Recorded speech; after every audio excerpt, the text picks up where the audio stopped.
साथियों नमस्कार, मैं हूं आपका दोस्त कालू माली। साथियों, पुलिस थाना गिराबल के असाड़ी गांव के निवासी कोजाराम का शव पिछले 34 घंटों से मोर्चरी में पड़ा है और समाज के लोगों ने धरना दिया है।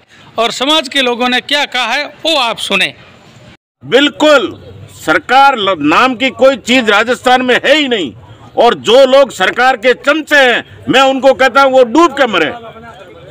इधर लोगों ने इसलिए मुलजिमों को उसको मारने का अवसर प्राप्त हो गया, और पुलिस और मुलजिमों की जो मिलीभगत और सांठगांठ है वो एक बहुत ही आश्चर्यजनक है कि आरोपियों और पुलिस के बीच में जो गठबंधन है, उस गठबंधन की वजह से इस कोजाराम जो स्ट्रीट वेंडर था, जो बाड़मेर के यहाँ पर 8 ठेला लगा करके अपनी मजदूरी और जीवन यापन करता था, घर जाता था तो बकरियां चराता था, उस आदमी की जान भी ऐसे तरीके से ली जिसकी कल्पना नहीं है।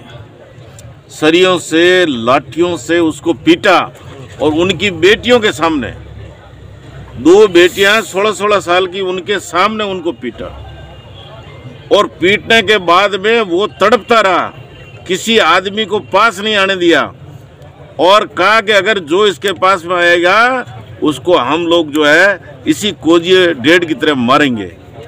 ठीक है ना। जब पुलिस आई तब मुलजिम फरार हो गए। और बड़ी बात यह है कि एम्बुलेंस लानी चाहिए थी, पुलिस के पास एम्बुलेंस नहीं थी। बिना एम्बुलेंस आए तो कोजाराम को समय पर लाइफ सपोर्ट सिस्टम नहीं मिला। अब गिराब जैसी बड़े जगह पर आए तो वहाँ भी एम्बुलेंस नहीं थी, वहाँ भी उसको लाइफ सपोर्ट सिस्टम नहीं मिला। ये सरकार कहती है 108 नंबर जो है हमने हर जगह, हर थाने पे एक गाड़ी खड़ी करके रखी है, जिसमें किसी भी घायल को, बीमार को हम बड़े हॉस्पिटल पहुंचा सकते हैं, लेकिन वो व्यवस्था गिराब में भी नहीं थी। वहाँ भी एक सामान्य गाड़ी के अंदर डाल करके इसको लाया और रास्ते में उसने दम तोड़ दिया। कहने का मतलब सरकार का लाचार सिस्टम। बिल्कुल, सरकार नाम की कोई चीज राजस्थान में है ही नहीं, और जो लोग सरकार के चमचे हैं मैं उनको कहता हूँ वो डूब के मरे। देखिए लोगों में गुस्सा है किस तरीके से। अभी उनके कोजाराम जी के जो वकील है वो बता रहे थे कि 10 दिन पहले CR नंबर 11 में FIR दर्ज करवाई है, और उसमें उसने खुला लिखा है कि मुझे जान का खतरा है। जब इस प्रकार की FIR कोई दर्ज करवाता है तो उसके बाद में भी कार्रवाई नहीं होगी। कम से कम पुलिस प्रशासन को यह सोचना चाहिए था कि CR नंबर 11 की मार्फत जब इस प्रकार का संदेह व्यक्त करते हुए FIR दर्ज की है तो उसके खिलाफ कार्रवाई करनी चाहिए थी। अगर त्वरित कार्रवाई होती तो आज यह दिन देखने को नहीं मिलता। वह कोजाराम आज हम सबके बीच में होता, और जो गुनहगार हैं वो पहले से अंदर होते, तो कौन है इस प्रकार की घटना करता। क्या लगता है कहाँ लापरवाही रह गई, और सरकार जिस तरीके से सरकार है 4.5 बाड़मेर जिले में लगातार इस प्रकार की घटनाएं हो रही है। मैं स्वयं यहाँ पर कई बार इस प्रकार के धरनों में आया हूँ। बड़ा दुख होता है मन को कि जिस प्रकार की लोग मानसिकता के साथ में व्यवहार करते हैं, अपराध करते हैं, वह एक मानवता को शर्मसार करने वाले होते हैं। और सरकार इस समय अगर मान लो कानूनन कार्रवाई नियमानुसार कर दे तो हिम्मत नहीं हो सकती दोबारा किसी को भी इस प्रकार की घटनाएं कारित करने की। आजूराम जी, घटना को रोका जा सकता था। बिल्कुल, यदि पुलिस चाहती तो इस घटना को रोका जा सकता था। उसका कारण ये है कि कोजाराम जी ने FIR दर्ज कराने के बाद में भी कार्रवाई नहीं करना, ये बहुत बड़ी कई बार पुलिस की लापरवाही है। अब यदि आलन फालन के अंदर पुलिस ऐसे लोगों को यदि गिरफ्तार भी करती है और उनको अरेस्ट भी करती है तो प्रमाणित कौन करेगा। और यदि ये काम पहले हो जाता तो आज ये दिन देखने नहीं मिलते, कोजाराम हमारे बीच में जिंदा होते।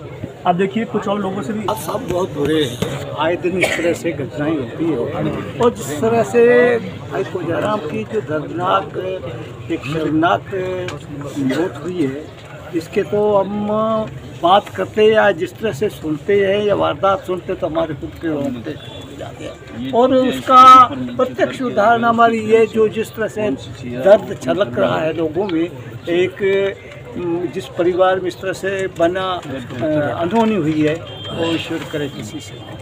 प्रोफेसर साहब, बड़ा गुस्सा था भाषण में, मैं देख रहा था। बात यह है असल में कि अगर वो 11-12 दिन पहले वाली जो FIR है उसके अनुसार अगर कार्रवाई पुलिस कर देती, उन्हें पाबंद कर देती, तो ये घटना नहीं होती। आज ये दिन उस परिवार को और हम लोगों को सबको देखने नहीं पड़ते। स्वरूप सिंह जी, क्या लग रहा है, क्या कहाँ कमी रह गई थी? अगर जे प्रशासन की कमी हम सबके सामने है। कल 24 घंटे से ये दिख रहा है कि पुलिस तंत्र पूरा फेल है। शासन, प्रशासन, पुलिस सारे संवेदनहीन हो चुके हैं और किम कर्तव्यविमूढ़ हो चुके हैं, अपने कर्तव्यों के प्रति लाचार हो चुके हैं। इसलिए संपूर्ण तंत्र ही 4.5 वर्षों से ये लाचार है। घटनाएं बढ़ चुकी है। 4 दिन पहले ये बागुंडी के पास एक महिला के साथ दुष्कर्म और हत्या की घटना हुई। कल ये हो गई। निरंतर घटनाएं जो प्रदेश में हो रही है, बाड़मेर जिले में हो रही है, वो बड़ी चिंतनीय है। किसी भी व्यक्ति की हत्या करना किसी को अधिकार नहीं है। कानून अपने दायरे में काम करता है। कानून के दरवाजे सबके लिए खुले रहते हैं। ऐसी हत्या करना निश्चित रूप से मानवता को शर्मसार करने वाली घटना है। उसकी हम निंदा करते हैं और हम सबकी मांग है कि उस परिवार के साथ में न्याय हो, कानूनी कार्रवाई हो उन आरोपियों के विरुद्ध, और जो मांगे हैं वो मांगे सरकार माने। ये सबकी मांगे हैं। आप लोगों को पता है, क्या लग रहा है? इससे पहले भी आए दिन घटनाएं हो रही है और मैं एज एक वकील होने के नाते दिल्ली ऐसी घटनाओं को देखता हूं कि हमारे लोगों के साथ में जैसे ही FIR दर्ज होती है, पुलिस अगर कार्रवाई कर लेती है तो ऐसी घटनाओं की नौबत नहीं आती। और ये घटना भी लास्ट नहीं है। मैं तो प्रशासन को आगाह करना चाहता हूं कि ऐसे कई कोजाराम हैं जो अपने कानूनी लड़ाई लड़ रहे हैं, लेकिन उनके या तो मुकदमे दर्ज नहीं होते हैं, या FIR लगा दी जाती है, या उनके चालान पेश नहीं होते। तो इस प्रकार की घटना बड़ी आक्रोशित है और कोजाराम के परिवार को न्याय मिले। ये मुलाराम जी, जब वीडियो देखा आपने तो मन में क्या ख्याल आया? बहुत दुखद घटना, बच्चे चिल्ला रही थी और ये जो मर्डर हुआ है, जगह जगह इसकी टांगे, हाथ, पैर सारे तोड़े गए। बहुत ही दुखद घटना है।